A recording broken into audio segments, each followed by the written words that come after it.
Is this really about Huawei being dangerous, or is it about something much bigger? Something that threatens to end decades of American technological dominance. Every Huawei phone ran on Android. Every app came from Google Play. Every service, Gmail, Maps, YouTube, was a Google product, and suddenly it was all gone. No Gmail, no YouTube, no Google Maps, no Play Store. Every Google service you've relied on for years vanished overnight. Your digital life shattered. We'd feel paralyzed, lost, cut off from the world we know. But here's what's shocking. Nearly 1 billion people are already living this reality right now. And they're not just surviving, they're thriving. This isn't some dystopian thought experiment. This is the true story of what happened when the United States government declared war on a private company, when they dropped what many called a nuclear bomb on Huawei, expecting the company to collapse within months. Huawei is very dangerous, they said. We have met the enemy, and it is Huawei. Western governments lined up to deliver the same message. We're not going to do business with Huawei. Huawei represents a national security risk. Rarely does a country go to war with a private company. But that's exactly what happened. And what came next defied every prediction, shattered every assumption, and forced the entire tech world to ask an uncomfortable question. Is this really about Huawei being dangerous, or is it about something much bigger? Something that threatens to end decades of American technological dominance. Because what happened after those sanctions didn't just save one company. It sparked a revolution that's reshaping the entire global technology landscape. And most of the world is only now beginning to realize it. President Trump's administration issued an executive order that essentially banned American companies from doing business with Huawei.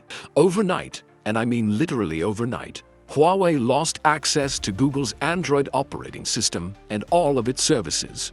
Android wasn't just software Huawei used, it was the foundation of their entire smartphone business. Every Huawei phone ran on Android. Every app came from Google Play.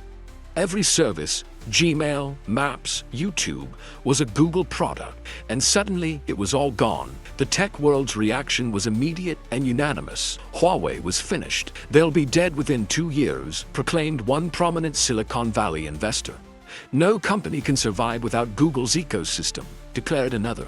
Tech analysts worldwide started writing Huawei's obituary. Major publications ran headlines about the end of Huawei's smartphone business. Google's Android powered over 70% of the world's smartphones.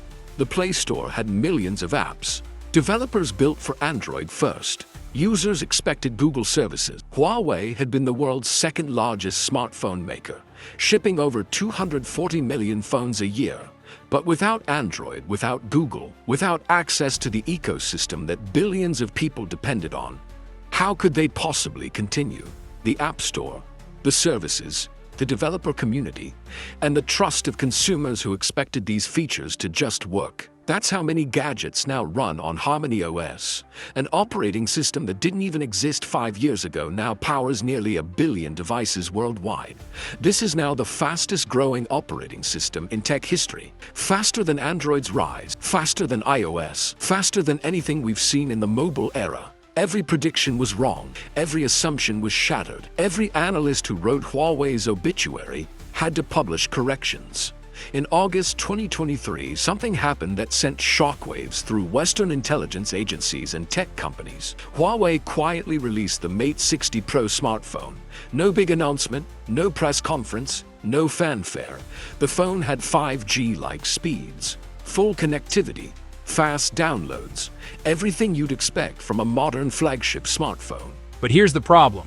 That should have been impossible. The US sanctions specifically targeted Huawei's ability to acquire advanced chips. They cut off access to companies like TSMC and Samsung that make the most sophisticated processors. They blocked access to chip design tools. They essentially made it impossible for Huawei to build advanced 5G chips. And most of the world is just now noticing.